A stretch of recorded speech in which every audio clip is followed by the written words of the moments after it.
जब इस वतन पर कोई आँच आएगी और भारत माँ नम आँखों से बुलाएगी, जब इस वतन पर कोई आँच आएगी और भारत माँ नम आँखों से बुलाएगी, तब हिंदुस्तान के हर घर से एक रानी लक्ष्मीबाई निकल कर आएगी।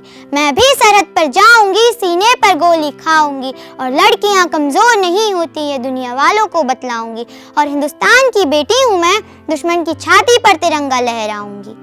अक्सर हम सोचते हैं कि देशभक्ति क्या है। देशभक्ति सिर्फ तिरंगा फहराना या राष्ट्रगान गाना नहीं है, बल्कि अपने देश के प्रति गहरा प्रेम, सम्मान और सेवा का भाव है। साधारण शब्दों में अपने देश के प्रति वफादारी ही देशभक्ति है। लेकिन क्या ये केवल सीमाओं पर डटे रहना ही देशभक्ति है? नहीं। आज 2026 के इस दौर में देशभक्ति के मायने और भी व्यापक हो गए हैं। यदि एक सैनिक का सीमा पर डटे रहना देशभक्ति है, तो एक नागरिक का ईमानदारी से टैक्स भरना, सड़कों पर कूड़ा ना फेंकना और कानून का पालन करना भी सच्ची देशभक्ति है।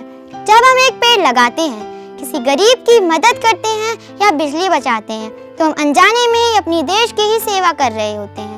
हमारा भारत विविधता में एकता का प्रतीक है। यहाँ की संस्कृति, भाषाएं और परंपराएं हमें एक धागे में पिरोती हैं। जब हम हिंदी कहते हैं, तो यह सिर्फ एक भाषा ही नहीं, बल्कि हमारी संस्कृति और विरासत की आवाज़ है, जो हमें हमारी जड़ों से जोड़ती है। हमें उन महान वीरों को याद करना चाहिए, जिन्होंने इस देश की आज़ादी के लिए अपना सर्वस्व न्यौछावर कर दिया। महात्मा गांधी, भगत सिंह, रानी लक्ष्मीबाई, सुभाष चंद्र बोस जैसे अनगिनत देशभक्तों के बलिदानों से हमें ये आज़ादी मिली है। उनका जीवन हमें निस्वार्थ भाव से देश के लिए जीने की प्रेरणा देता है।